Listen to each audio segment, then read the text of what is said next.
got love for you, man. You know what I'm saying? What are we talking about? You know, I'm not here to start any trouble. I'm only going to say nice things about you from now on. I think you're handsome, and I think you're a wonderful host. I'm fat and I'm overweight. Just don't say anything silly. I was waiting for you to say that. I'm not laughing about it. You think this is funny? I take it serious. You know, I don't want y'all to take anything out of context that I'm saying. He's very funny. He likes to joke around a lot. As a personality and as an entertainer, yes. This is going to be really quick. I'm not taking any questions. Go ahead and get comfortable. I'm going to talk for a little bit. You're listening to Cabbie Presents, the podcast. Welcome back to My Guy Mondays. I'm your host, Cabbie Richards. Apologies for not being as consistent with the My Guy Monday podcast this year. The travel's been awesome, but it's been hectic. I don't know if you guys have heard previous podcasts, but this year I've been to Europe, getting some soccer stuff all over North America, collecting hockey and basketball stuff. We did some stuff leading up to the Olympics. It's been exciting, and hopefully you guys have been enjoying the pieces on TSN for the Cabbie Presents segments. And if you missed them, you can always go to tsn.ca/Cabbie Presents or check them out on YouTube. Today we celebrate the 25th anniversary of the internet.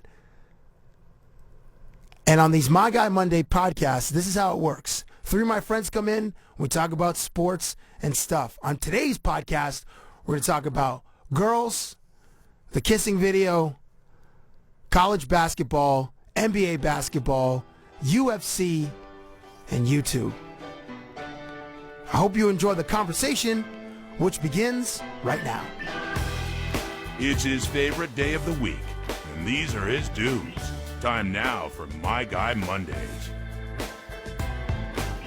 Back in the leadoff position on My Guy Mondays, I'm happy to be joined by Akil Augustine, who stops by from NBA TV. Hello and good morning. Thank you for having me, Cabbie. You're not dressed in anything green, and it's St. Patrick's Day. How dare you? I ran out of green. How do you run out of green? I was celebrating St. Patrick's Day Friday, Saturday, and Sunday. Yeah, so I pretty much ran out of all green apparel. You had like 3 shirts, a couple pairs of kicks. Because normally, you know, it plans for me the last couple of years on a day where you don't get to extend the St. Patty's. Right, on the weekend. So I used the last 3 years St. Patty's outfits. Have you, how many pairs of green kicks do you have, though? I got 3 pairs. I got these really, really dope, some people don't think they're dope. Reebok pumps. Okay, yeah. The green and yellow. Yeah. I got some green New Balances. Sick. And then I got some green Kobe's. Okay. I got Kobe's in every color, though. That's my guy. That's our guy. Yeah. Before we get to any sports stuff, this is just an aside. A girl I know was in town Toronto. Yeah. And she's from out of town. Uh-huh. Her boyfriend lives here. Okay? Yes. So she's coming into town to see her boyfriend. Yes. But she's hitting me up to come hang out with them. With them? Yeah, with them. Are you sure she was hitting you up to hang out with them? Yeah. She was like, come out to this thing. We're going to this event, blah, blah, blah, whatever. Or it's like a birthday thing. Maybe he's a huge Cabbie fan. Yeah, but it just made me feel awkward because what are your intentions that you feel awkward? Listen, I feel bad for the dude because no guy really wants to hang out with his girlfriend's guy friends. They do because they're nice and because they're like, and they want to make their girl, they don't want to fight with their girls, but deep down inside, no dude wants to hang out with his girlfriend's guy friends. I don't even want to hang out with my friends. Do you ever, like, if you were dating a chick, like, have you ever been in that situation where you're forced to hang out with her guy friends? Yeah, I mean, I'm never forced to do anything. I just like to put that out there. I've never been forced to do anything. Okay, fine. I was in a position where I could, and I did. And, you know, they were cool, but you know. Yeah, everybody's cool. Everybody's fine, but they were my type of people. Okay, but if your preference, okay, my preference is. If it wasn't my type of people, then it would have been a problem. But the dude was down, so I couldn't really get mad at him. No, it's not mad at him per se. It's the girl. The interaction. The girl who's putting you in that situation. Like, oh man, okay, then you don't. You're like. So anyway, I said maybe he loves her. Yeah, well, I guess if you love her, then you'll do whatever. Yeah, exactly.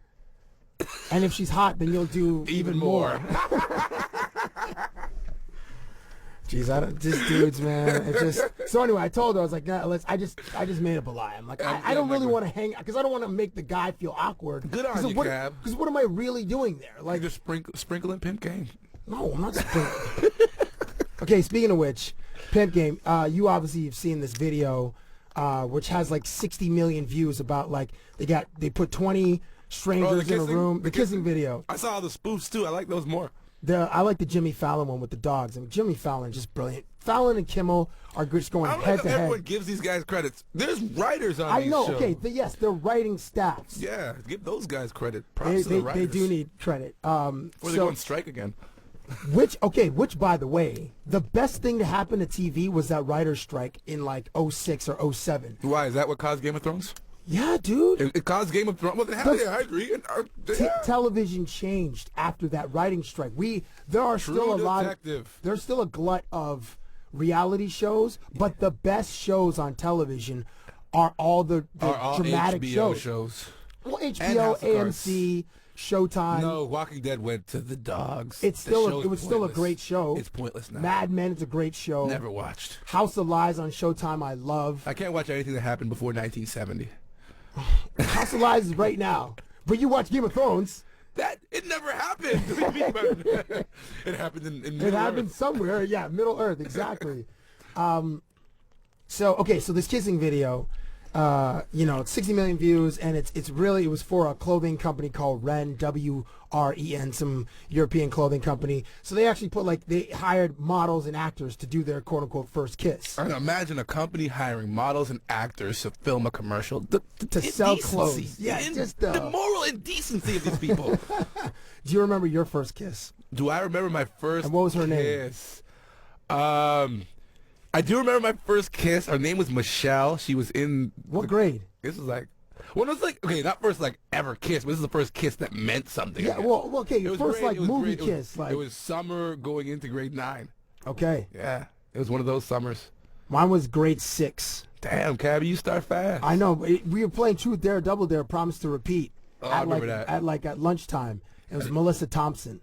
Melissa, you're being put on blast right now, Melissa Thompson. I don't think her name is Melissa Thompson anymore. She's married as a child or whatever, or maybe a couple of kids, but it was for 10 seconds. And damn. Yeah, and I felt like I was Superman. Like it charged me as though I could leap tall buildings and run faster than a speeding bullet. Wow, that girl got that good kiss.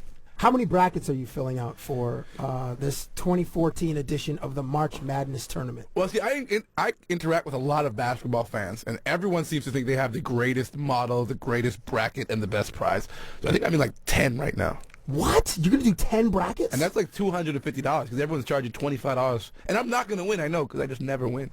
So you're just filling pots. Did you actually? I won once. Yeah, I won 2 years ago. I'm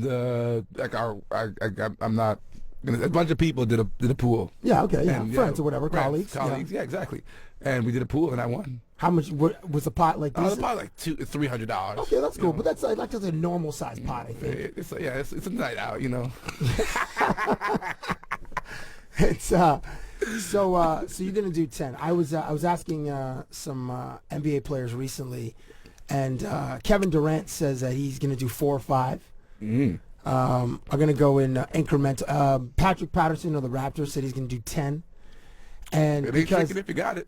And because Yahoo, courtesy of Warren Buffett, and Dan Gilbert out of Quicken Loans, they're offering $1 billion for the perfect bracket. You ever notice how no one cares that Dan Gilbert's involved? Right. It's just Warren Buffett. Just Warren Buffett. Because he's the man. So Steve Novak of the Raptors said he's going to fill out 1 billion brackets. And hopefully, I don't think Steve's got time for that. I've seen how much he shoots. Right. He's shooting all day. He said he's got a staff of 20. Maybe what he's doing is they give him a name. If he hits, he's picking them. If he misses, or if it hits the rim, maybe, then he's not picking them. Oh, so you're saying like at practice is when he's going to determine. Yeah. I can't imagine him having a lot of time. So are you okay of the 10 or so? Is there a common theme as far as your champion goes? Are you the common theme over the around? Recent few years has been Kansas. Just keep picking them. But I think for me personally, this has been a weird year for college basketball. I know a lot of people don't follow college basketball that closely, but you got a couple teams at the #1 spot. A couple teams really have great runs. Syracuse was undefeated for a while. Wichita State is undefeated, but they had played nobody really. So that's kind of their. Yeah, but still, though, man. Yeah, no, it's hard. The amount of focus and mental preparation to go out there every day and compete is amazing. But they did play in not the weakest conference, but their out of conference was whack. But I would say, for me, what I want is no, what you want? Who are you gonna put in the finals? No, dude? you asked me though. What's my theme? I'm going with seniors. I like seniors in the tournament. I like teams that are a little bit older. Okay. My boy Kyra was telling me Michigan State looks great, and looking at Appling, Gary Harris, those in Payne. It's hard to go against Michigan State, so I'm gonna go with Sparty. I haven't done any research yet. I always look at like the last 9 games. That's where I thought research was kind of your strong point. I thought that's kind of where you made your mark on the game. Anybody who looks at me knows that I'm well researched and looks at my interviews. Be like, yeah, this isn't just made up on the spot. He spent months on this. I haven't done any research yet. Patrick Patterson he said he looks at how many times a team has been blown out. He looks at the number of seniors. He looks at, like, he has a nice list of qualifications. Listen, Patrick Patterson's going to end up working for Rivals.com or ESPN when he's done. If he's doing all this work. I said, man, you're like Jay Billis right now, dude. All he needs to do is some young Jeezy tweets and he's good. That's right, and talk about length and athleticism. But I like I love the young Jeezy tweets. Does he still follow 0 people? Yes. On Twitter? Yes, he still follows 0 people. I know that this year there are 24 Canadians in the tournament, and there's a bunch of dudes that I'm not that familiar with, but I was texting a friend this morning, and I'm like, I'm just going to ride. Who'd you text, Jay Triano? No, I text yeah, love Jay. I text Donovan Bennett. DJ. And I said, by the way, nice interview with Lenny. Lenny on the Hangout. Hey, that was a big look. Thanks to NBA Canada and my man Sam out there. Yeah, I saw that. I was like, first of all, I saw your highlighter. You like colored that? Friggin' with the magic sweater and the shoes and no, they were pennies. Yeah, pennies I saw that you're coordinated. Dude, they could see you from like the missing plane in Malaysia. Could see your friggin'. Hey, I'm trying to be seen, man.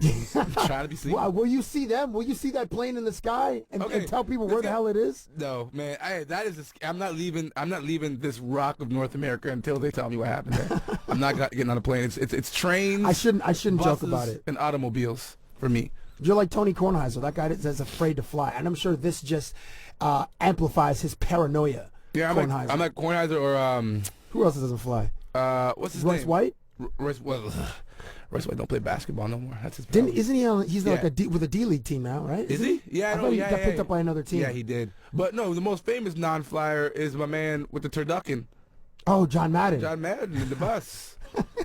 With the turducken. Turducken. Not the iconic video game. No, not the iconic video game. Or the Super Bowl winning head coach of the Los Angeles Raiders. Or the iconic phrase, the boom, pap, or the, what was his I foot just call spray? him Pat Summerall's sidekick. No, man. I love Pat Summerall. Yeah, of course. God rest his soul. So we were talking about Canadians in the tournament at one point in this conversation before he careened off of the highway and collapsed down the side of the bridge. That's how it. Okay. So for people, there's a great link on Yahoo Sports with Canadians in the tournament. Obviously, the Canadian with the most visibility is Andrew Wiggins. Tyler Anderson's in there. Nick Stauskas is in there.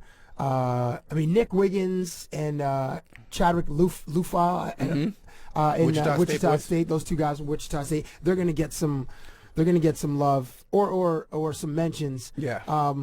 I told DJ I'm just gonna ride with a Canadian. I just hope a Canadian wins. And I know this is my absolute bias. A Canadian wins the tournament, even though I root for the Ohio State. That's my college. Ohio State. Yeah, I will still ride with Nick Stauskas. There's a couple good plot lines for us in here, though. I mean, Nick Stauskas. He could be, there's word he could be a top 10 pick right now. It all depends on the tournament, though. Yeah, a lot of it depends on the tournament, but I watched his conference tournament. He played really awesome. Melvin Edgem, I think he set the record for single game scoring in the Big 12 Conference. You know who some of the scorers to come out of the Big 12 Conference? Yeah, Kevin Durant. Michael Beasley. Kevin Durant. No, but see. I go right to the pinnacle. Here's my beef. But you're going to the pinnacle of NBA. Yeah, but he played at Texas. What you're not factoring in is Michael Beasley was a beast in college. He was. Kansas State? A beast. He was. He was a beast. Bill Walker, and their point Bill Walker. Oh my gosh. I love Bill Walker. That guy had one. I remember he had one preseason dunk when he was with the Knicks Celtics and the Knicks. Yeah. Baseline coming from the right side, but. Where is he now? Wasn't that Bill- wasn't that OJ first off, Mayo's listen, dude? Yeah, that's OJ Mayo's dude. Bill Walker peaked in grade 11. No, I'm serious. If you saw So Bill did Walker I. in grade... I'm telling you, dude, I had a six-pack. I was like 16 years old. I was like on the student council. I had a funny play at school. Peaking early. Oh my gosh! Now it's just. Let's hope none I'm of these just a Canadians disgusting pig peak now. early. Just shut up. Let's hope none of these Canadians peak early in the tournament. But Yes. yeah, Melvin Edgem is definitely going to make some noise. Brady's an NBA shooter, man. My man Brady Heslip. Out of Baylor, Yeah. he's nice. I mean, I like that. I watched that Iowa State Baylor game, and Baylor just controlling the whole game, and then Iowa State just Nas Long hit some clutch threes. Yep. And Melvin didn't have a great game, but he was just solid. Yeah. But he had a great tournament. I think that Iowa State team is fun to watch, honestly. Kevin Pangos, KP, our kid, Dwight Powell, holding it down for Stanford in the middle along with Nastich. And then you got to talk about Jordan Baczynski because this man spent the entire year leading all NCAA collegiate basketball players in the blocked shot category. Actually, Yes. that's some love right there. Big love. Sim Bular, Defensive Player of the Year in his conference. Out of New Mexico State, there are a couple Canadians on that team, Yeah, right? Daniel Mullins, the Player of the Year in that conference. So I don't. How far do you have Kansas going? Do you remember when? Are your 10 brackets? Listen, you can't even ask me that because I got 10 brackets. I got Kansas going out in the first round, second round, third round. Are you fourth kidding? round, How could and you win do the that to championship. Andrew Wiggins? No, what I'm saying because I got to play the numbers. If all these brackets, I'm gonna win something. Anyways, I'm covering. I'm hedging. Call me Are you Sonic ever? the Hedgehog. I'm hedging out here, baby. I'm hedging. I got every team going out in every round of the tournament. Oh my gosh.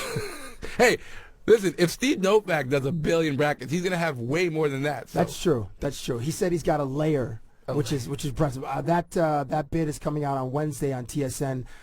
Chopping it up tonight and tomorrow. Hopefully, I get that done. Yeah, the So you hangout's guys- coming out on Thursday on NBA TV. There you go. I'm working on that and just getting that done too. Yeah, just no, if, shout out to- if we're, no. if we're plugging in stuff. Of course. Listen, I watched the Lenny interview. That was great. I love how you had Strombo on your show. You have like some big guys on your I show. once had this guy named Cabbie on my show. That was a good episode. Him No, and it Tricks. sucked. It Him and sucked. Tricks took over the. I didn't talk the whole episode. You guys were just going at each other. No, No, that's good. That's what no one wants to hear from me, anyways. I remember we were arguing about one of the arguments was LaMarcus versus Kevin Love, And I still. who have fallen out of the MVP debate 100%. And now my boy Rob came over and made a good argument last night. He's like, dude, listen. He may not be there right now, but Anthony Davis may end up being the greatest power forward with that skill set. Like, Oh my gosh, he's Anthony did disgusting. 40 and 21. His skill set's stupid though because he's got a two-guard skill set. He's got a two-guard skill set with center's body. Yeah, and as Jay Billis would say, he's got length for days. He's got a friggin' highway kind of length. He's really impressive, man. He's really impressive. And how impressive is Joakim Noah? We're having again. My house is just one big basketball conversation with Nice. my boys. So yesterday we're watching all these games, we're talking, and it boiled down to Joakim Noah's first team. First team. Oh wow. He's first team NBA because we were talking earlier in the day, like because we're all old school Eastern guys. We're talking about Colin Charles and Jamal McGlory. Back in the day, everyone thought Colin would be the superstar because no one valued what Jamal did. Jamal set hard screens. Yeah. He rebounded. Like, he did things that weren't sexy. Right, so now like everyone's like, oh, Derrick Rose is the heart of that team. No, man, the heart of the Chicago Bulls is what is Joakim Noah doing. So wait, today. Joakim over Anthony Davis at center? on work, not on potential, not on star No, but power. we're talking about this year's results. This year, like the Bulls should not be in the position they're in. I know. Dang was but injured the at stats, the beginning of the though. season. Then he came back when he played bad. Then he got traded. Derrick Rose came back, didn't play well, averaging like what? He was like Derrick 12. Rose didn't hardly play. Exactly. And look at the position that this team is in with guys like Jimmy Butler is completely inept on the offensive side of the court. You know what I'm saying? Like you've got players completely like playing out of their roles and they're not exceeding their roles.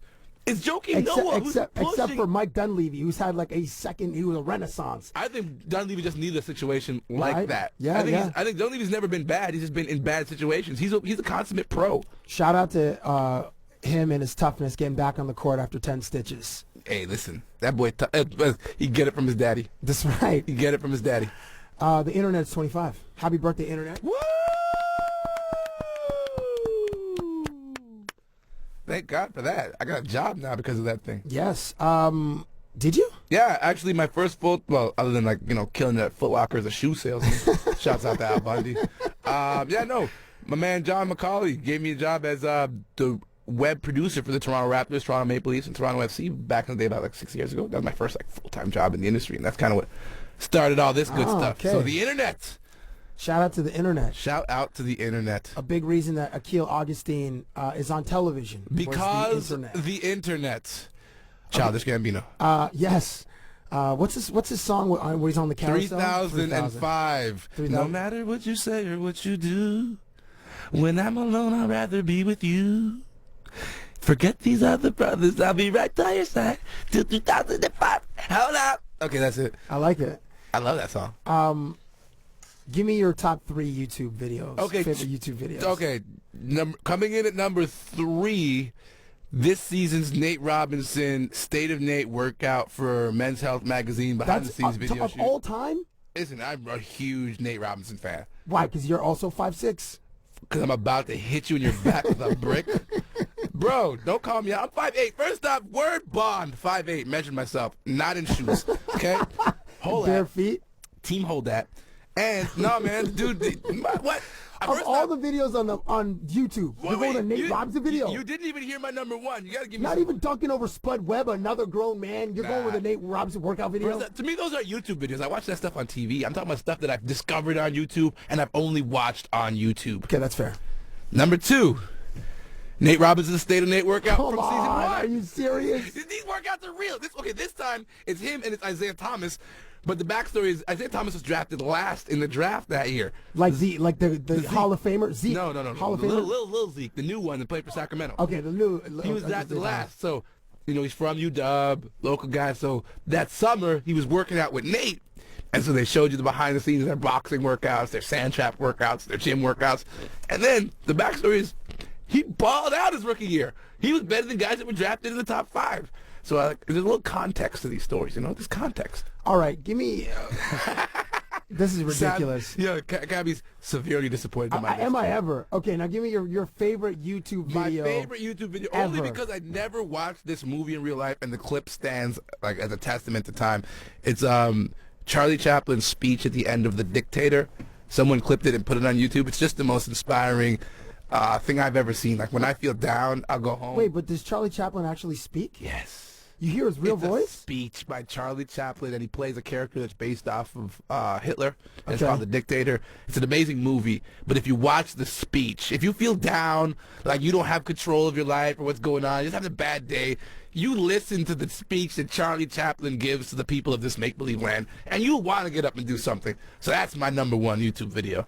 That reminds me. Okay, I'm definitely gonna look this up. We're gonna watch it right after. That reminds me of that famous, or I guess YouTube famous clip of some coach motivating players, and he's giving a speech in the room. And he goes like, and the man told us to meet him at the beach. Yeah, and he came at the beach, and he told him, he said, you got to go in the water, and you got to stand in the water. That guy, yeah. And then you drown, and only when you drown will you be successful, or something to that effect. That one. That reminded me of that one, which is great. And they put basketball highlights. They put football highlights on that one. He's famous now. He gets paid hundreds of thousands to go around the world just doing motivational speeches. As he should. I'm going to quickly share my favorite YouTube videos. I guess, I don't know if this was even on YouTube, but it was on Funny or Die. It was the Landlord sketch with Will Ferrell and Adam McKay's daughter. YouTube. Yeah. I can't remember her name. That was awesome. That was brilliant. She's so mean. Yes.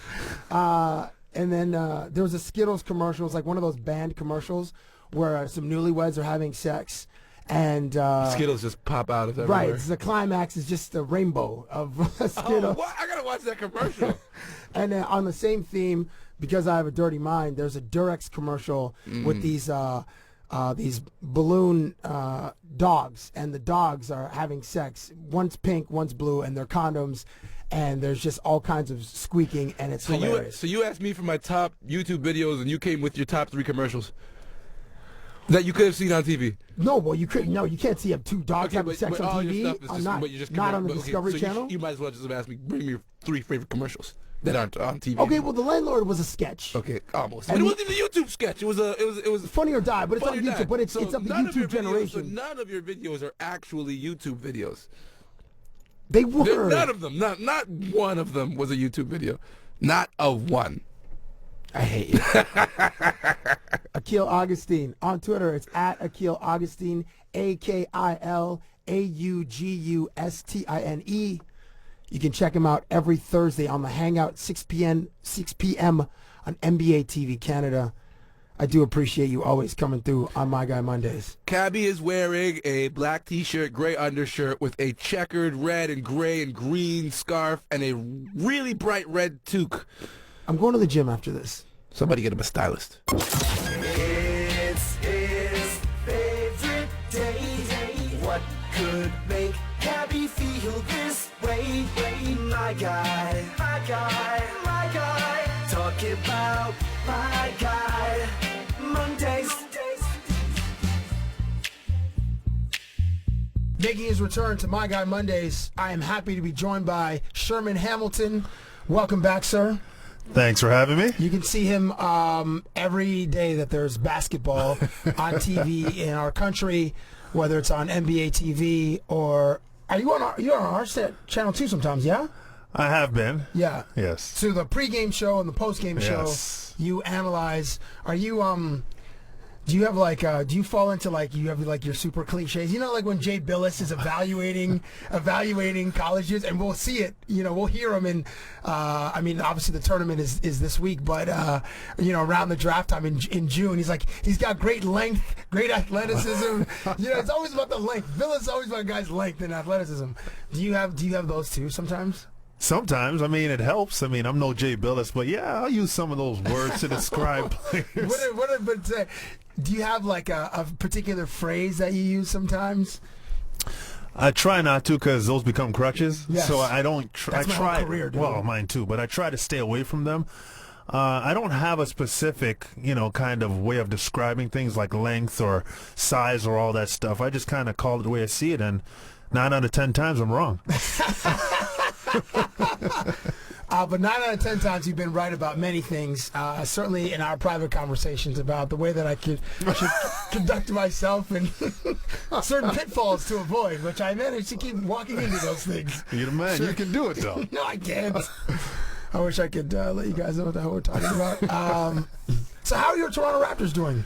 Like the month of February and March? First of all, they're not mine. Second of all, they're doing well. You're from Toronto. So I am from Toronto. And you cover the team. I do. You've been doing it for years. I have been. They're doing well. I mean, this is a team that I think is very confident right now. They feel like they can beat anybody, although they just lost to Phoenix. But this team, third in the conference, sitting on top of the Atlantic Division, they obviously have done it for a majority of the season, so they've got to be feeling pretty good about themselves. And I think there's 17 games left or so, and they're in this position, so they earned it, and they're a pretty solid team right now. There's nobody in the world that thought this team could compete like this.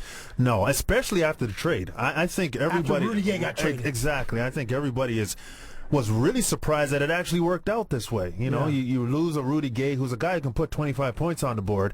You bring these parts back, but those parts become more important than the one guy who was leaving who could put points on the board. So this team is in a better spot. They have a chance to make some noise in the playoffs, and depending on the matchup, who knows, you might see a second round. I was Terrence Ross recently did an AMA and Ask Me Anything on Reddit, yep. And one of the fan questions was something to the effect of what is attributed to your progression or your evolution this year, and he said Rudy Gay being traded has allowed him to grow, and it was both incredibly honest, and because you don't really get that kind of honesty from athletes, but also very insightful because Rudy Gay was eating up 20 shots a game, and now those 20 shots can be distributed to Terrence Ross and Kyle Lowry and Grievous Vasquez and et cetera, et cetera. It was accurate too. He was right on the money because not only the shots, it's the minutes. Right. And he's not getting minutes on the floor because naturally a guy who's proven himself in the league to be a scorer in Rudy Gay, you're going to give him the opportunities to play through some rough spots. And Rudy was a volume shooter when he was in Toronto. That wasn't helping Terrence Ross, sitting on the bench, coming off the bench, having to get opportunities. And then the leash was very short at that point. he didn't have a chance to play through mistakes in the early parts of the season. So he's right. Rudy Gay leaving gave him all of his opportunity to play through mistakes, to kind of grow. And you know, when guys know they're going to play, they can relax. They don't have to try and force things. They just kind of calm down and let the game come to them. Terrence has done that. Now, Dwayne Casey is like a defensive-minded coach, right? Yeah. How does Phoenix put up like 119, though? Was it 119 or 121? I can't remember the score of that game. It was a whole 121. It was a whole bunch. Now, the Raptors did get crushed on the glass by 19. They gave 19 rebounds. Oh, boy. They lost the second chance points battle 21-3. So obviously offensive rebounds are involved for Phoenix, and the tempo of the game was all wrong for Toronto. And Phoenix, they have a potent backcourt, but you know, guys like Gerald Green just went nuts on them. When you allow Phoenix to score and play their tempo, they're a very difficult team. And you talk about nobody expecting the Raptors to be in this position. Yeah. Absolutely nobody on the face of this earth thought that Phoenix would be as good as they are this year. 100% correct. They're a legit team, man. They're a legit team. And because the Western Conference is so tough, who knows if they're going to make it into playoffs. But that's a quality team right there. And if they don't make it in, they'll get a pick, they'll get better, they'll get younger, and they have money. Shout out to Jeff Hornacek. Absolutely. I'm sure there are people out there like, Jeff Hornacek's a coach? Yes, Jeff Hornacek is a coach. A good one, too. Yeah, when the Raptors get, out-rebounded by 19 points, what is the next day of practice going to be like, Sherman? Box out drill. Box out. Because in hockey, when a team gets blown out, like the Vancouver Canucks lost the other day, they gave up 7 goals in the third period. Like, I got to imagine the next day, and I didn't confirm this with any of the guys that I know on the team, but I got to imagine the next day you're showing up and there are no sticks on the ice. You're just going to do a bag skate, and you're skating your bag off. So is there an equivalent in basketball? At this point of the season, no, because it would be counterproductive. Oh, right, because you don't want to wear out their legs. Wear them out. Guys are a bit banged up. You don't want to put any more stress on them. And this was a one-off. It's not like this was a consistent thing with the Raptors. So Dwayne Casey, I think, understands big picture. So he's not going to beat them over their head with the fact that they got severely out-rebounded. I'm sure he's going to make it a point of emphasis. But having said that, they've got to get ready for Atlanta. And how do you do that? By not beating up the legs of your players and making sure that they're ready to play against Atlanta. And let's remember, Patrick Patterson's not in the lineup. And he's a guy who can really help them on the glass. So there's some elements there, and I'm sure they understand, full picture, all the things that are happening. I just think that you've got to forget that game, understand Phoenix plays a certain style of basketball, and move on to play another conference opponent in Atlanta who presents some similar challenges, but in a different way. I've got to say that Sherman, as the host of the pregame show and the postgame show on NBA TV for the Toronto Raptors, that you can help the team in this way. Okay, this is how you can help. And I know you're not necessarily, you don't want to be a homer or anything like that. But when the visiting teams come in on a Saturday night, Sherm, you have to take them out in Toronto. The Phoenix Suns did not go out last night, man. I'm in. If you can bankroll it, I'm in. Oh, if I could what? If you can bankroll the night out, you got bank. If you pay for the night, I'll take them anywhere I need to take them. That's the deal. You want me to help? You got to do your job too. Listen. I don't know if I'm that invested in the. How much is a night out with 12 dudes? It's gonna cost me. You're giving me the Michael Jackson right now. You're moonwalking out of this one as I turn my back to you. Everybody knows that Toronto's a world-class city and it's a world-class party city. It's not quite New York. It's not quite Miami, but it's even in this country, it's not quite in Montreal, but it's legit. For an NBA city, guys love to come visit here because the nightlife is so magnetic.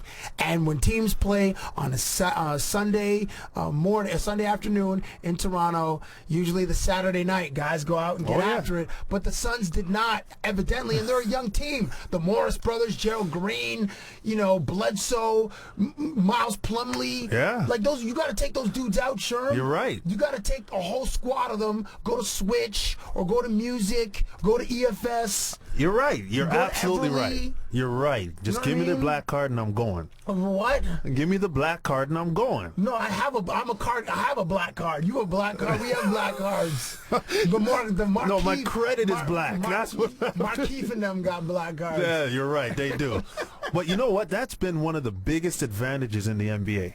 That Sunday afternoon game when teams come from the West Coast to the East Coast. Mm-hmm. It's a huge time shift. Can't believe it. I thought for sure I would have put money on the game. The Raptors would have won. That would be a good bet because usually they do win that game. And credit, I mean, think about it. Phoenix is a team that's young. You're right. Guys like to get it going on when they're young. Yeah. Not when they're old? It's much tougher. So I hear. Not impossible. So, not impossible. No, not impossible. No, anything's possible. Didn't Kevin Garnett say that after a He really did. He And messed up the line. Yeah, he did. And he also told her, Michelle Tafoya, how good she looked. You look good. Yeah, he was sipping the champagne by then. But then he gets a pass in that moment of euphoria. Not like Joe Namath, who wanted like, "Can I kiss you?" to Susie Colbert on Monday Night Football. You're so cute. I want to just kiss you. Like, wow. My dude.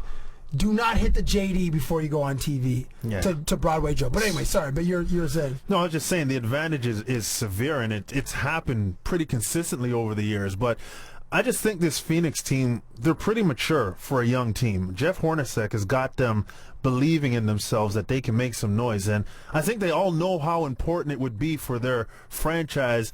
First-year coach, Bledsoe comes over. He's running the team for the first year. Dragic is having a most improved type of player year.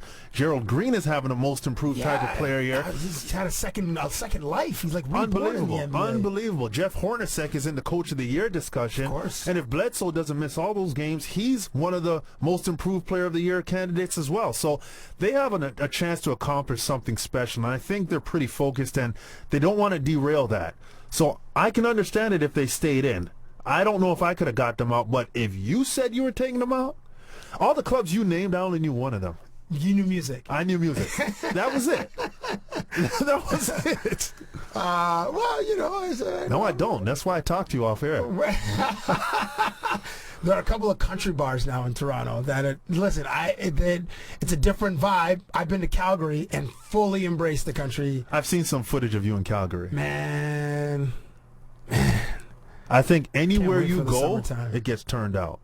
Can I just tell the people this? Okay, it's a very clean story. Okay. It's a very clean story. Okay.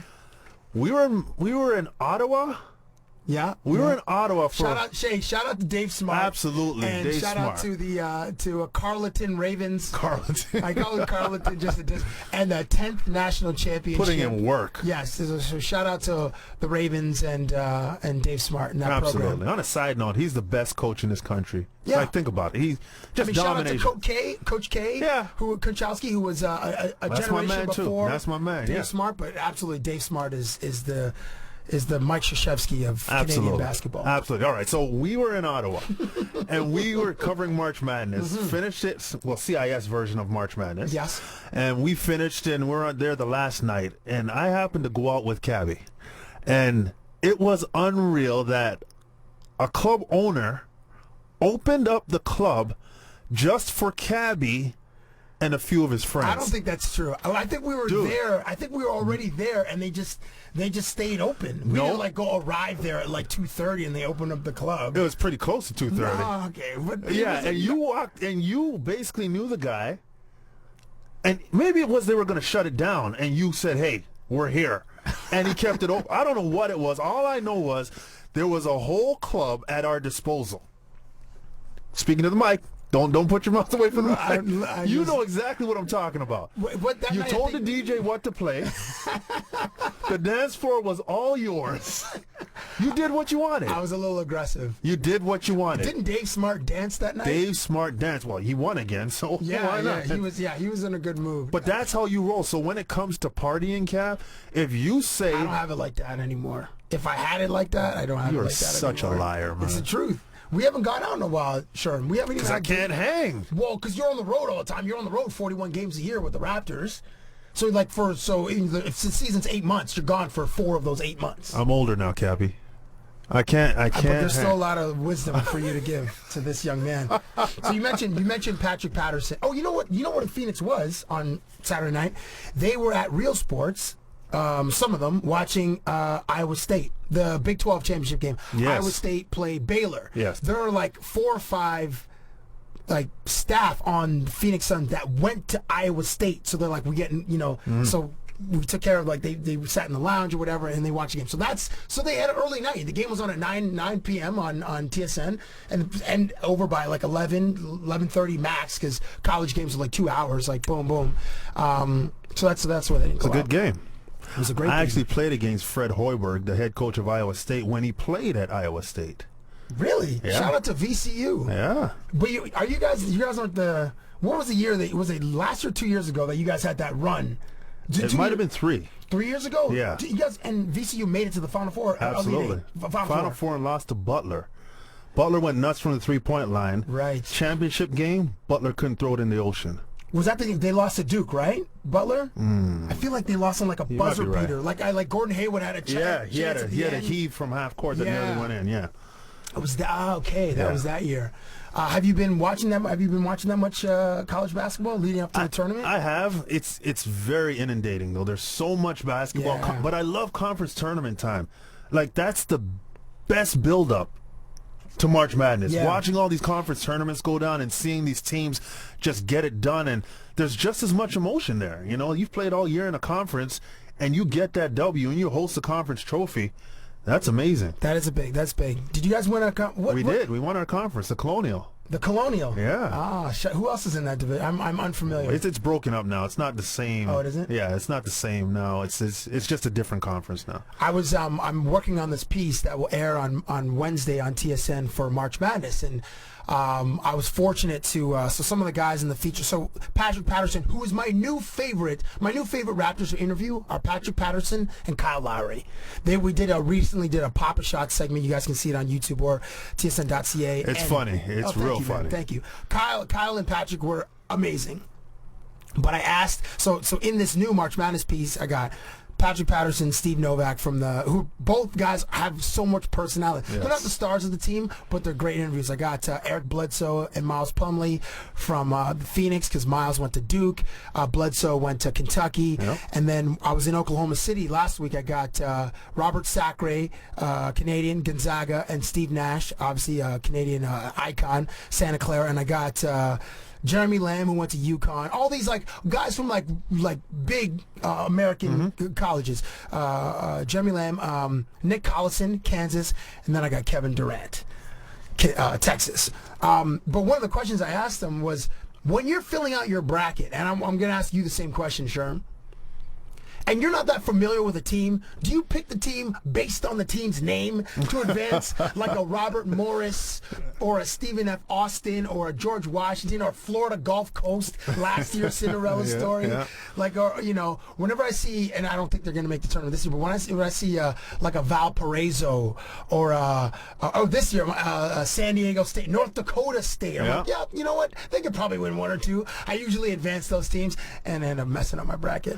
Don't worry, everyone's bracket's messed up, and anybody who says, "Oh, I got this right," and you're lying. Whatever. I don't do it like that. I usually do it based on who they're playing. You know, so if a 1 seed is playing a team like you said, Valparaiso, and I like that 1 seed, I'm going with the 1 seed. Yeah, but it's the tricky ones. Like it's like the 12-5, the 11-6. You go for upset. 12-5s, you go for upsets. Of course, but that's 7. But there's a science like the 7-10. The 8-9. Obviously, like those are some of the tricky ones. You go with your gut. When you look at those matchups, the first thing that comes to your mind, you got to go with. Really? Just like that? If you second guess it, it's going to be wrong. The first thing that comes to your mind, you got to go with. Especially when you don't know the teams, you just got to look at the situation and say, for whatever reason, I'm going with A, and roll with it. How many brackets do you fill out, you personally? I fill out 1. Just 1? I fill out 1. I don't enter in anything. Do you do? If you do it in pencil, you don't really have to worry about it. You just kind of, honestly, I do 1 bracket, but when I do it, I'll start a bracket probably tomorrow. Okay. By the time the tournament starts, I'll make a few changes. Okay. You know what I mean? Yeah. But I think that, when the tournament happens, it's not about how many you get right. It's about where you are in the Elite 8, Final 4. Right. Are your teams teams big points? Are your teams still there? Yeah. And you just got to get those right. How many emotional picks do you make? Well, VCU at times was an emotional pick. I ain't going to lie. Virginia Commonwealth. Yes, absolutely.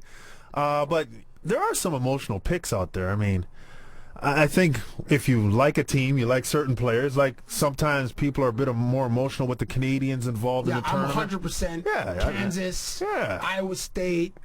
I'm going, I'm riding with Andrew Wiggins. I'm going to ride, even though I'm the Ohio State guy, I'm going to ride with Nick Stauskas a little bit in Michigan. Give him the love. Absolutely. I'm going to ride with, see how Baylor's, I don't know how many teams will come out of the Big 12, but I'm going to ride with some of my Canadians. I'm obviously going to ride with Tyler Ennis at Syracuse. See how I have some emotional picks, man. You got to, though. That's what the tournament's about, man. But it is hands down the best time of the year for pure basketball. Agreed. Like, it's ridiculous.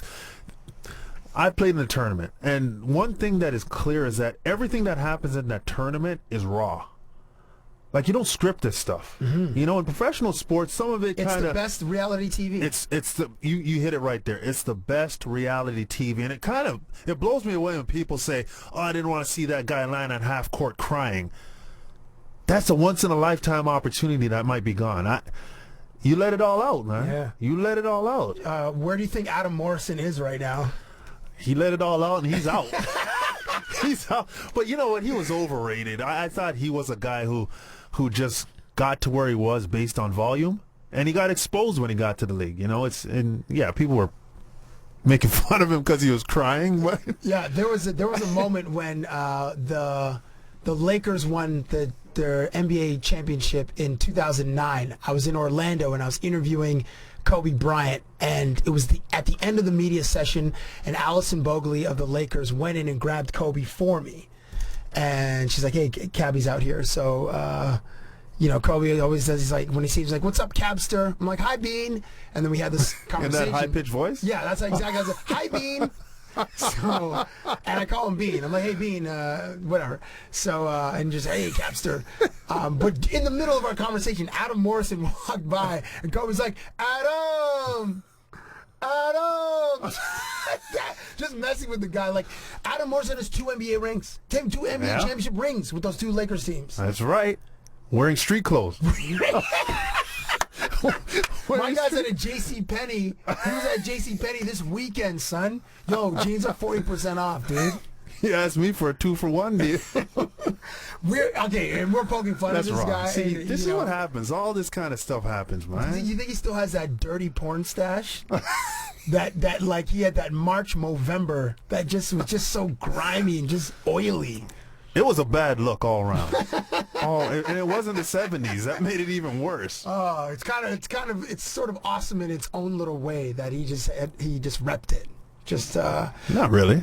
Well, kind of, but like you're holding on to this like a 13-year-old peach fuzz kind of a mustache that looks super greasy, but you're holding on to it like, yo, I'm gonna ride with this look. This is my look, unapologetically. So in a way, it's kind of awesome. That is so authentic. That kind of says all you need to know about it. Last thing, you said there's 17-ish games left in the NBA season.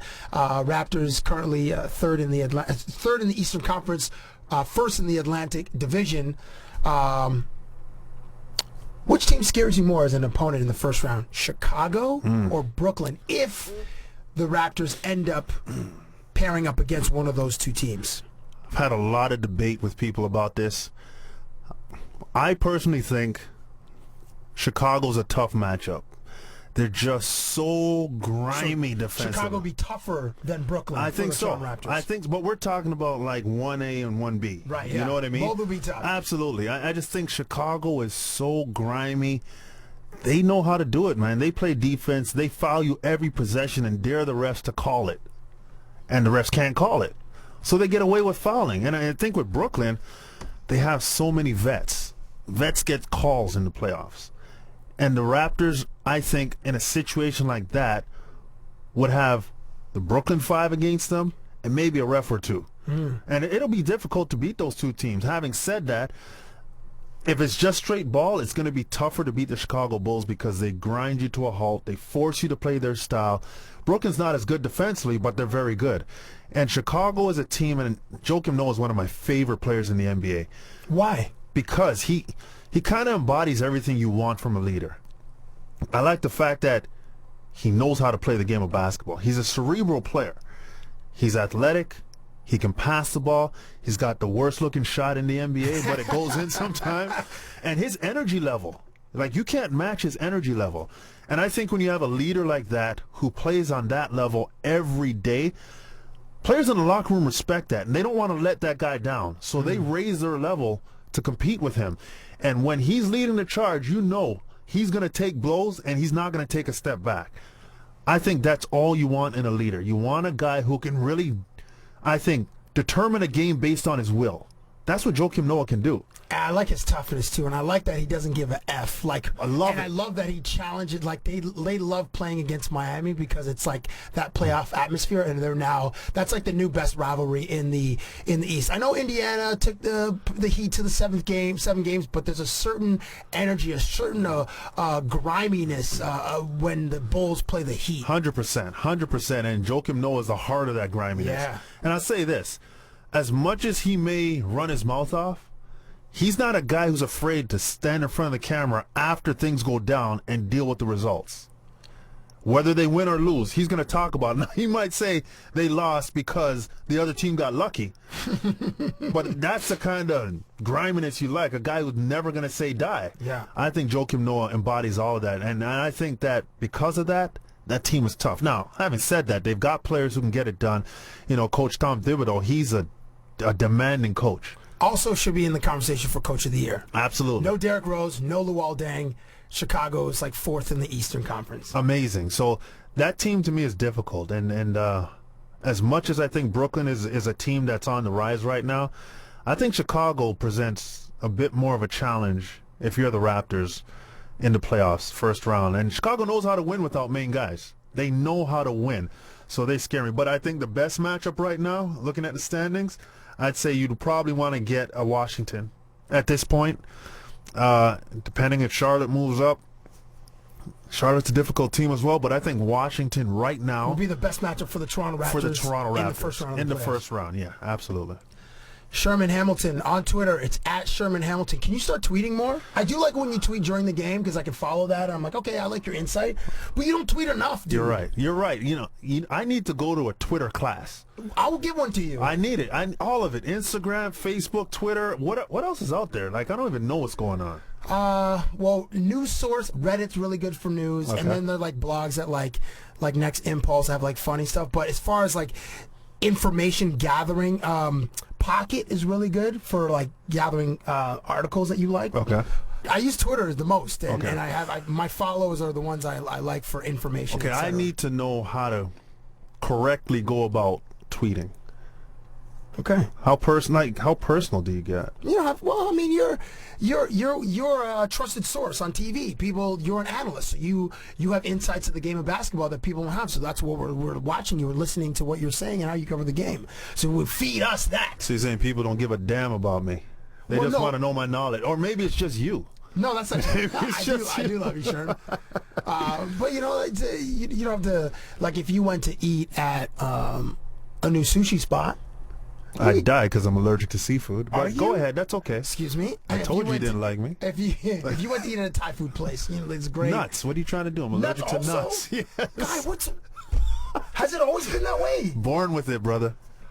Seafood and peanuts and nuts? Absolutely. Holy. Absolutely. God, you never had a peanut butter and jam sandwich? Never. Dude, I lived off those. I lived off cereal and milk. What'd you live off? Cereal and milk. Cereal. Dude, I eat cereal at, like, I had a bowl of Captain Crunch yesterday. I'm not even lying, 3:13 a.m. That's legit. Yeah, a big one too. You had it's not the regular bowl. Yeah, no, I have a huge one. Like, remember Pee Wee's Playhouse? He had, like, everything was like huge. Absolutely. Yeah, that's like. Well, that's the way to eat it, man. But 3:30, 3:15, 3:13 a.m. 3:13. That's a problem. That is a problem because I think I have about 100 grams of sugar and like about 7,000 calories. See, but this goes back to our conversation earlier. The fact that you're eating cereal at 3:13 in the morning means that something was popping off from that evening until 3:30, yeah, 3:15. But it didn't end like those nights used to end. Those nights used to end with a great sleep.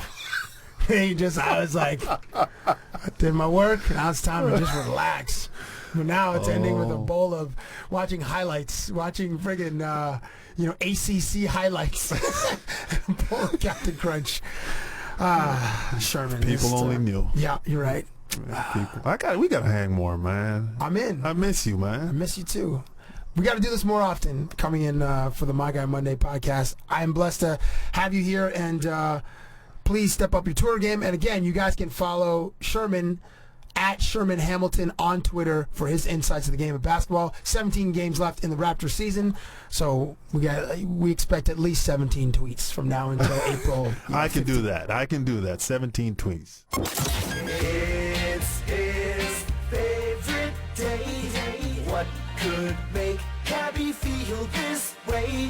My guy, my guy, my guy. Talking about my guy.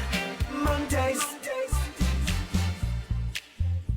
Making his debut on My Guy Mondays is a dude that I met about maybe a dozen or so years ago here in Toronto, who was one of the premier event planners in the city. And in the music scene, this dude is a prominent figure. His name is Neil Forester, one of the best storytellers that I know.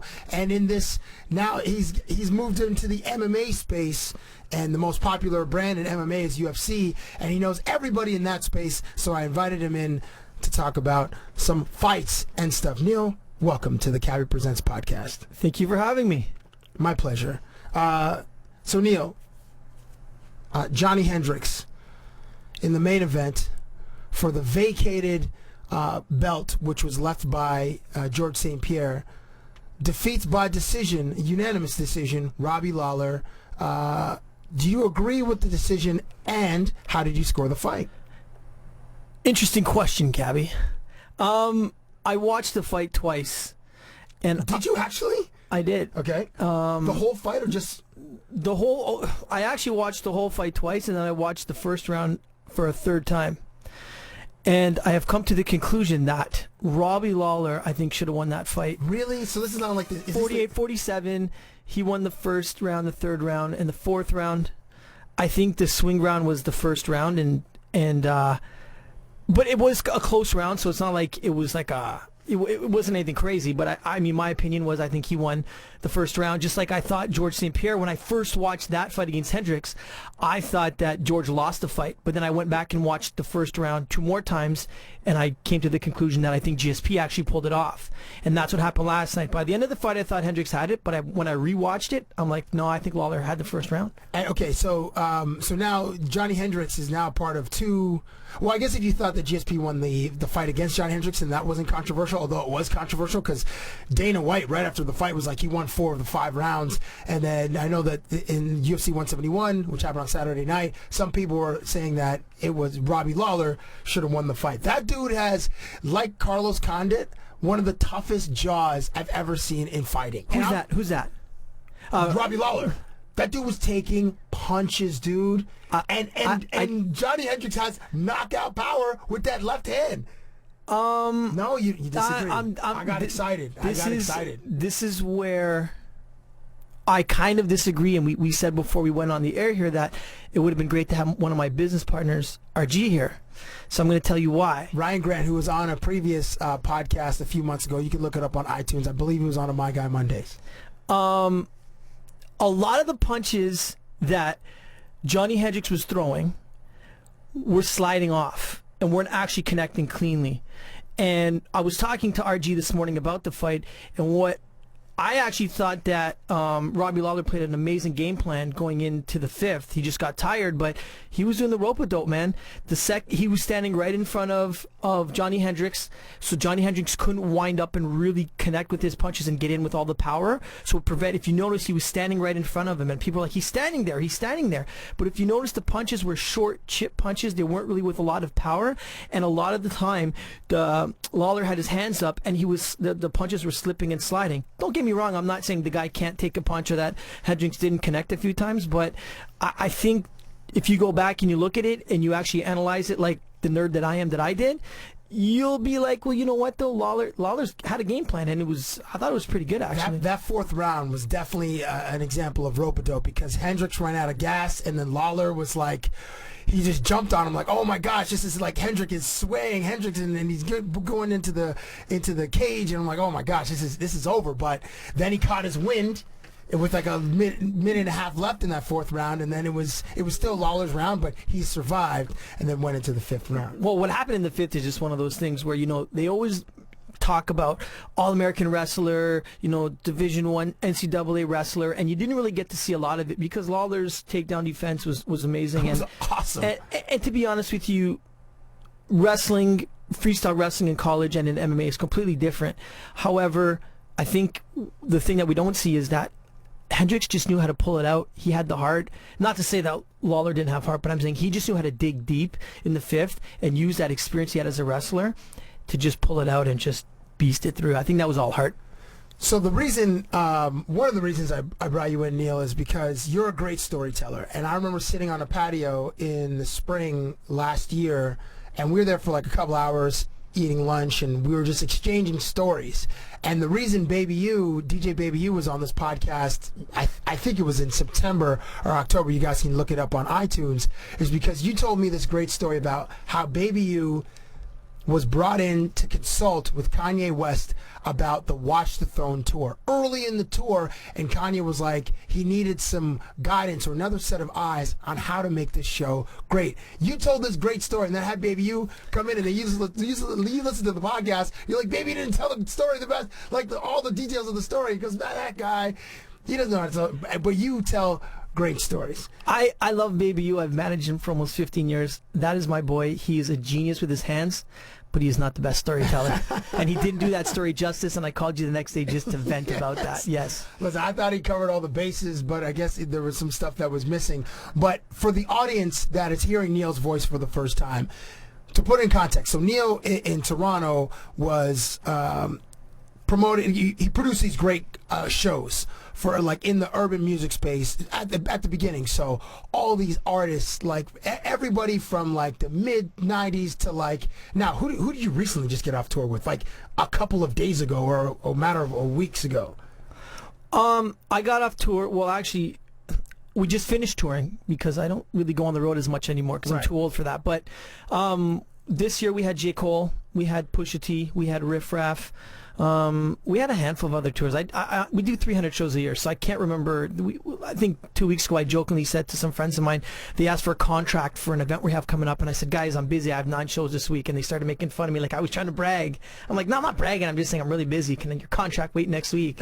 So we just have so much. But yeah, I mean, we just, I think last week we had Riff Raff that just finished up, but in January we had a good month with Pusha T and J. Cole. So, okay, so you have that, but then also you have, now you're in like the MMA space, you're in the UFC space, where I'm assuming you do similar, I mean, not like concerts, but you do similar events with fighters, etc. I mean, you introduced me to Chris Weidman and Phil Davis, who I've had Phil Davis on the podcast, and I never met him in real life, but you did, so thank you for that introduction, and Chris Weidman, who's great. So how do you, okay, so what's the difference in the world as far as how you, I guess, promote or plan events for these artists and fighters?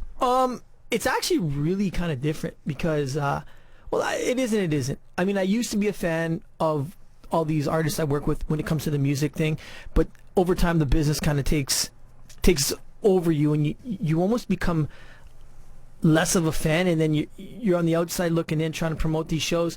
Whereas with the mixed martial arts guys, the UFC guys, I'm a fan. Like I'm just a fan, so I'm just messaging all my friends. I'm messaging all the little groups I'm a part of or that I have or guys in my gym, and I kind of promote them, that way. And I've just got, it's funny because mixed martial arts, even though the UFC is massive, the community is still kind of small and it's still grassroots for the most part. And I think what you were trying to lead to earlier was a couple weeks ago we did an event with George St. Pierre. It was a private event here with Bacardi here in Toronto. And basically the folks over at Bacardi asked me, Neil, you're one of the guys in the scene. Can you help us get some people out? And it was just one of those things where I just messaged all my friends on my phone and my Facebook groups and brought a few hundred people out. Okay, so you mentioned, which is dope. I wish I could have went to it, but I think I was out of town, or we're just not that close of friends where I was off of that list of people that you texted. That's okay though. I know there'll be other events with one of the greatest fighters ever. I think you told me that. I think you were the person that told me that GSP, like before he sort of broke onto the scene in MMA, he was like a bouncer in like Montreal, like at a nightclub or like several nightclubs. I think you were the one who told me that at that lunch we had like a year ago. Yeah, I may have been. Yeah, but he was a doorman at clubs out there. In fact, one thing he did that I didn't know, he's brought it up publicly, which I didn't know, was I think he said he used to be a garbage man as well. And he's mentioned that in interviews. But yeah, he was a doorman at a place, funny enough, called Fuzzy Brassard's. Fuzzy Brassard's. Yeah, out in Brassard, just outside of downtown Montreal. Fuzzies, they call it Fuzzies. Fuzzies. Who are okay, here's a question. So GSP's vacated the title, which now Johnny Hendricks holds it because he won this unanimous decision over Robbie Lawler, UFC 171.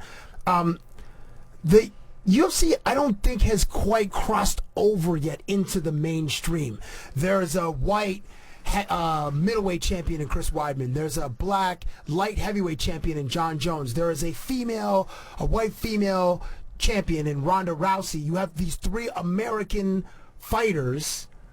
But the sport, I don't know if it's quite crossed over into the main. Why do you think that hasn't happened yet? It's do you want to put your phone on silent, Cabbie? Yeah, I'm sorry. Please, can we have some professionalism?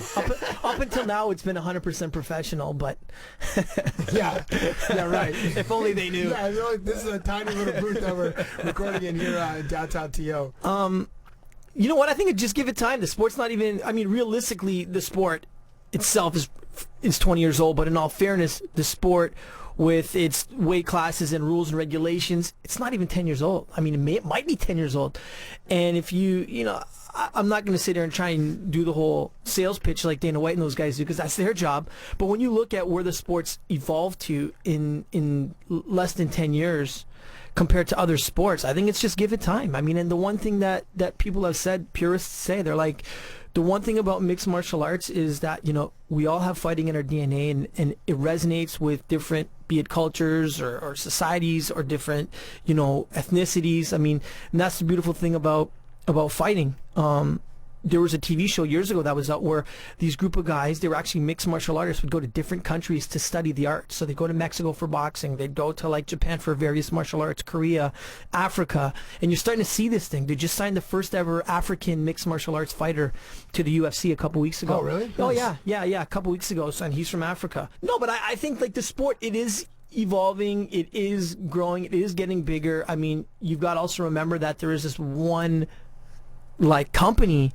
But I'll tell you something really fun. Sorry, getting back to it, there's one company, which is the UFC, that's really pretty much taking it on themselves to grow it. Yeah, but that's the Premier League. That's like the leagues like NBA, MLB, NFL, etc. Yeah. No, and I think it's just a matter of time. You're right. I agree with you. It hasn't crossed over the way like a football or a hockey is, but it doesn't have that history, that infrastructure. True. It doesn't have a lot of these things just yet. And to be quite honest with you, it is a little bit more, from a visual standpoint, more barbaric than, say, the traditional sports that we're all used to watching. Yeah, Johnny Hendricks' face in the 4th round, though, dude. Disaster. Dude, I said on Twitter, I'm like, he looks like Two-Face. Like one half of his face is face, the other half of his face is blood. Yeah, it was. I thought it was funny in the room, but it wasn't very. It wasn't a funny. Like you reacted the way that the public reacted. Like, oh, this tweet sucks. Like my batting average is 1 for 16. Please continue. But I want to get back to one thing. You asked why the sport hasn't crossed over, but if you look at its growth into the countries it's been going into over the last 5 years, be it Canada, be it Brazil, and these other markets, even in Europe. I mean, it is one of the most popular sports.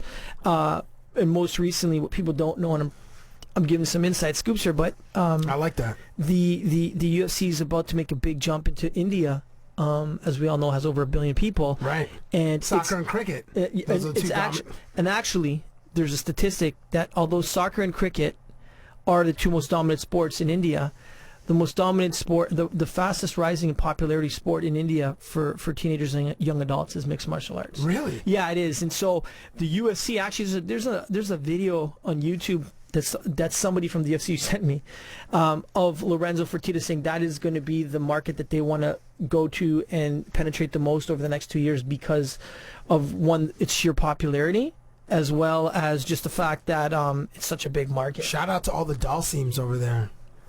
Street Fighter 2 reference. Okay.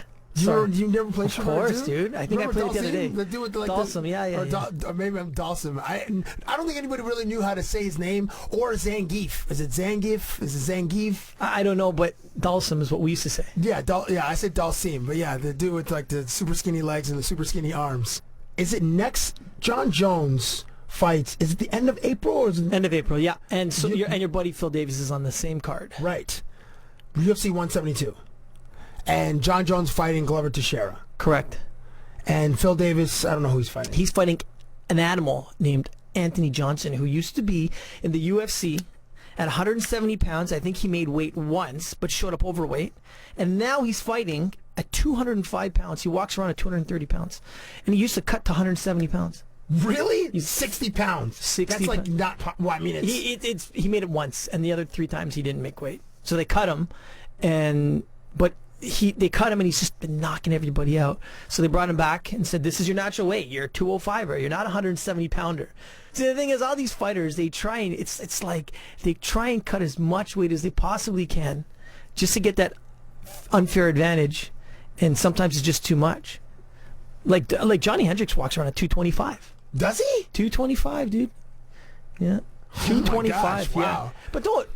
It's insane. But I mean, Johnny Hendricks is like 5'9". Yeah. Like that's a big dude. Yeah, he's a big boy. I know him actually. He's a big boy. He's not even big. He's just solid, like just a brick. Like dude, they call what him does Tyron Woodley walk around at? I knew T Wood as well. He's I don't know what he walks around made at, out but of marble. Yeah. Like just Google that dude. Google image Tyron Woodley. That guy he's like a thoroughbred. Yeah. Friggin', you'll see like the way that his muscle fibers, his muscle definition is like, you'll see the Kentucky Derby. Just like a specimen of just beauty, dude. Like I felt that in my back when I was describing it. Like the slow motion, I think in fighting is like the best of the sports that we see in slow motion, but just because you see the muscles, the muscles just rippling, and then just the contact and the blood splurting out of a orifice, it's just beautiful. You know, in a poetic way. I agree with you, but even more. I gotta hook you up just so you can feel this, because I've known Cabbie when he was just a casual MMA fan. And now he's talking about it like he's getting it. He's loving it. Yeah, I'm getting into it. So the next evolution for this is I need to get you to do a training session one day with one of these legit guys. No, it's too embarrassing. No. I'll make sure. Punching all my back fat. We won't do any of that. But what I need you to experience, which I've experienced the hard way, is, and I train. I've been training for years, and I joke around with some of these UFC guys because they're legitimately friends. They've been to my house. I've been to their houses. Like, we're friends, and that's why I'm into it so much. Like, these guys, we grow bonds. Like, I was in San Francisco this summer, and I was with Cain Velasquez and his wife and his daughter, and we went to the football game together. Like, we're friends. So that being said, we joke around. You know, we'll be out one night, have a few drinks, and we'll start wrestling. When these guys get a hold of you, you don't understand. You can see how sculpted they are, but they have a core strength and muscles on the inside that don't resonate to the outside of their body. Right. Where you just go, holy frig, this is insane. Like, it's unbelievable. Did you try to wrestle with Cain Velasquez? No. You talk about that guy's a beast. No, not Cain, but like I wrestled with Gray Maynard. Gray Maynard and Rashad Evans went to Michigan State together. He was an All-American. He fought Frank Edgar. He's like one of the #1 contenders at 155 pounds. He walks around at 185 pounds. And he just grabbed me one day. We were just messing around. And how, like from like a headlock? No, not a headlock, like a bear hug. Like a bear hug. Like a bear hug. Like chest to chest. Chest to chest. Okay. Chest to chest, right? Yeah. And he grabbed me like this, and I was kind of grabbing him, and I just felt muscles. I didn't know. I don't even think they exist. I think they just came out of nowhere, and that's when you just start to realize, wow, these guys are super freaks, man. And it's really unfair because, you know, we as fans, we watch them in the cage and they're doing their thing, but we have no idea how like strong these guys are. Okay, wait, Neil. So what happened? Are you guys the same height? So were you guys looking each other in the eyes? I was like an inch taller. Yeah, we were like buzzed and bear hugging on the dance floor of like Republic nightclub. And did he try to lift you in the air? No, it was one of those things where it's like, when you're younger and you get in trouble and your dad doesn't really discipline you. He just looks at you and don't ever do that again. Yeah. Well, it was one of those like bear hugs, like, I'm going to squeeze you for 2 seconds so you know. I'm going to look you in the eye and you're going to know. And that's exactly what happened. He just... So you were messing with him and he just had to prove to you like, not to F with him. Well, in a friendly way. He was just like, okay, Neil, like, we can joke around when it's the two of us, but like, just know at any time if I want to, I can kill you with my bare hands. Dude, I once asked GSP this question in an interview, which I had to cut out. When I sent it to the bosses who review all my segments on TSN, which are called Cabbie Presents. But I did this interview with George St. Pierre, which at the end of the interview, he threw me a Hadouken and I exploded. I saw that. Thank you. So the part you didn't see, I was like, hey, George, how long would it take you to kill a human? Like the elapsed time. He's like, and he has like broken English. He's from some remote place in Quebec. He's like, to actually kill a guy, I shouldn't do the accent because it's terrible.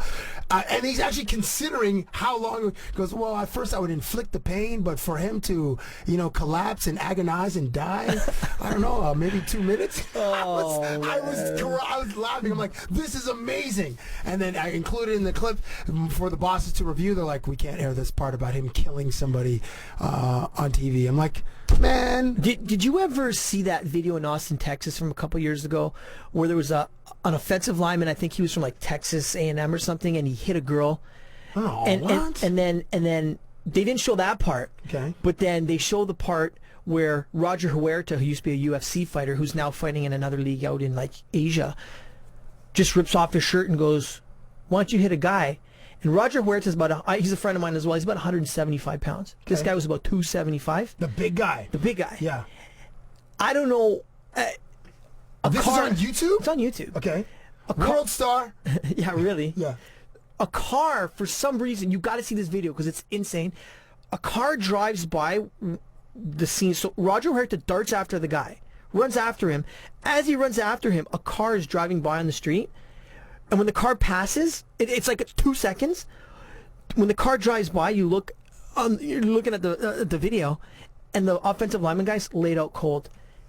And we don't know what Roger did. So wait, did the guy fall? No, he was out cold. Roger Huerta just ran at him, and like we don't know what he did because the stupid car was in the way right when Roger Huerta connected with the guy.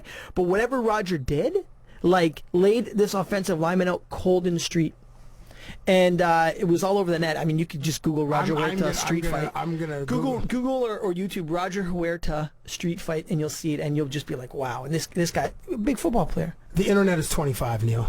Internet is 25. When I was in high school, when I was in the 11th grade, I'm gonna date myself a little bit. My mom once told me when I was in my room, I probably wasn't doing homework, but I was pretending to do some homework. She's like, you should invest in companies that do the World Wide Web. I'm like, what do you mean that do the World Wide Web? Is she serious? She said the World Wide Web. Yeah, this is in '94. I'm like, what do you mean invest in them? She's like, she said there's a network of computers that are around the world, and you should find companies that are doing this, the World Wide Web. I'm like, Mom, I'm 17. I have a job at Canadian Tire. Okay, or actually at the time, I'm 16. I had a job at Beaver Lumber. Oh wow. I'm working at a hardware store making, I think it's $5.65 an hour. Beaver Lumber. Maybe $6 an hour. Look, what can I invest in? My paychecks are at the most $180, which were like Friday nights. I was like bawling. I was like, yo, you guys want Taco Bell? I got Taco Bell. And so the internet's 25.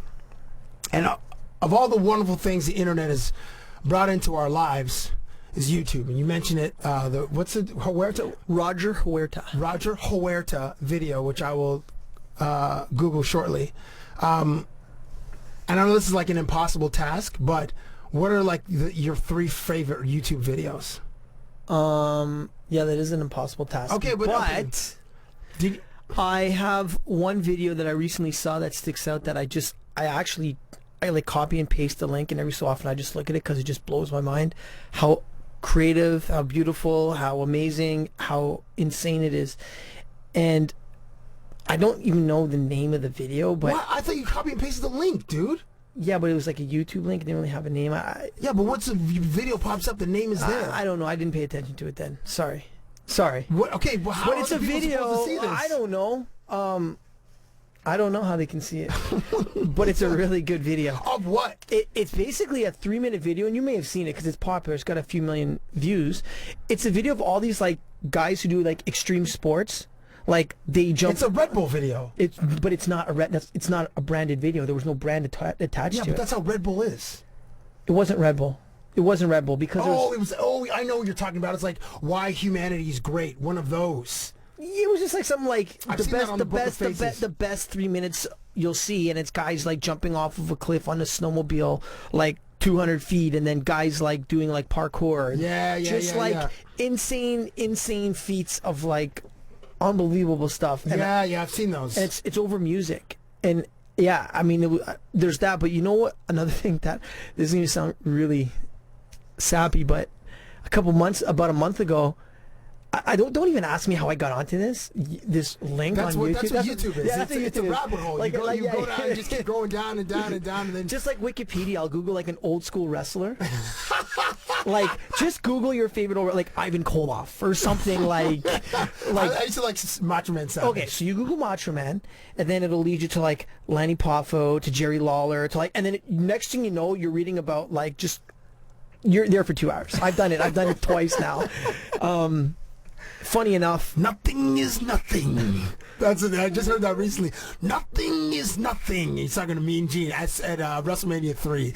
Well, it's so, President Jack Tunney. That's how long ago it was. Oh God. Yeah, Jack Tunney was president of WWF back then. The only fond memory I have of my dad when I was a kid. Wow. Okay.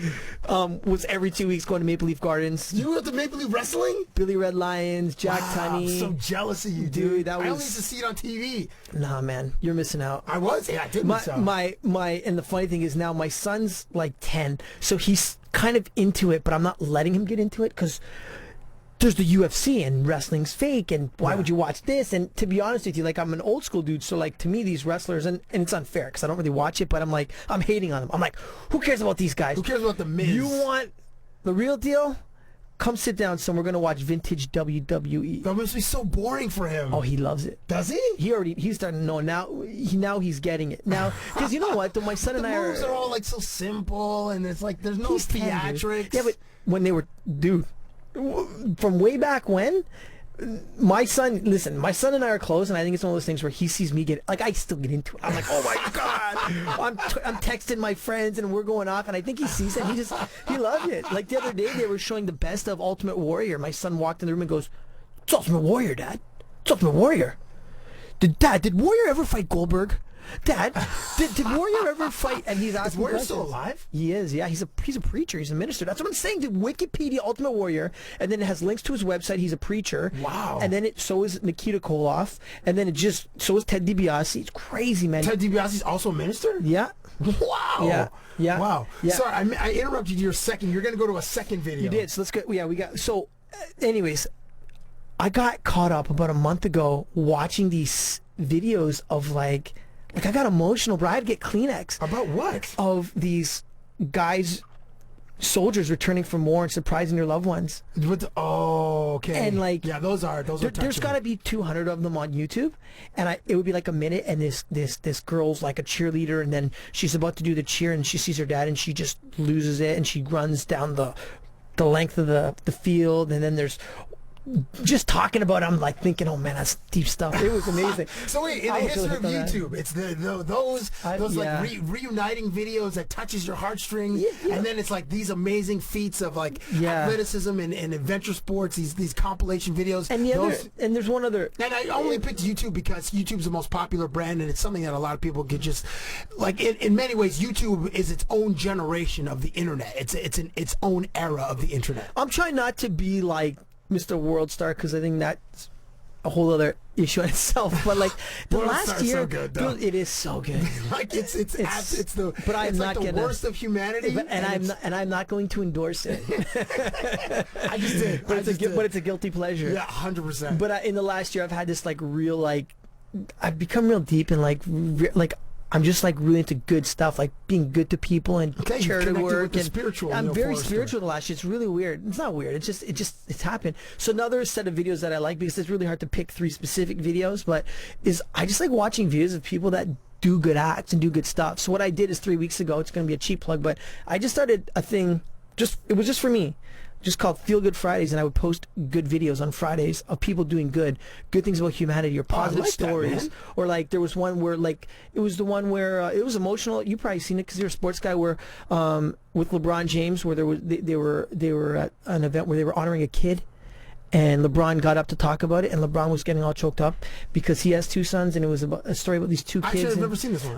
You got to see it, man. It was just so emotional, and it was stuff like that. I mean, it really strikes a chord with you, but I like videos like that. I like videos that have, because there's so much, dude. Every morning I go on Facebook for 10 minutes. I see just whatever's on there, and 90% of like the news feeds is all just crap, world star and everything, like a fight at the bar on the weekend or so crazy stuff, which is great. But then you'll get that one post which is Upworthy, and you know what? You know that website Upworthy that has the one. Yes, I love great human stories and stories about humanity. Upworthy. I'll go on that site. There's another one called something like Christian Vine or something like that. But okay, there's a couple of them like that. But yeah, like you'll get that one, and you're like, you know what, man? I don't know if I've gotten soft at my old age, but it's like soft. Your muscles are hard, but your heart is soft. I need to share this, man. We need more positivity out there. So that's been like my stuff lately. Bringing positivity to My Guy Mondays. Neil Forester on Twitter, although his account is protected. It is at Neil Forester, 1R, NeilForester. If you want to follow and be a part of hashtag Feel Good Fridays, I am actually going to be a part of that because that would be huge. Follow your feed, and I'll start retweeting some of your wonderful tweets. Listen, thank you so much for coming in, talking about the UFC. Another time, we're just going to do this for like 90 minutes, where we just go story for story. That would be fun. The ones that you can tell. I really had fun that last lunch. Like it was so the stories were so unplanned because we were meeting about a different purpose. Yeah. We didn't even get into it. We just started throwing stories and vibing, and then the whole Baby You thing sprung of it. So yeah, man, that was fun. Actually, it's spring soon, so we're due for another lunch. We definitely are due for another lunch, and you are due for another appearance here on Cabbie Presents very soon. Thank you for having me. Thank you for listening to Cabbie Presents, the podcast.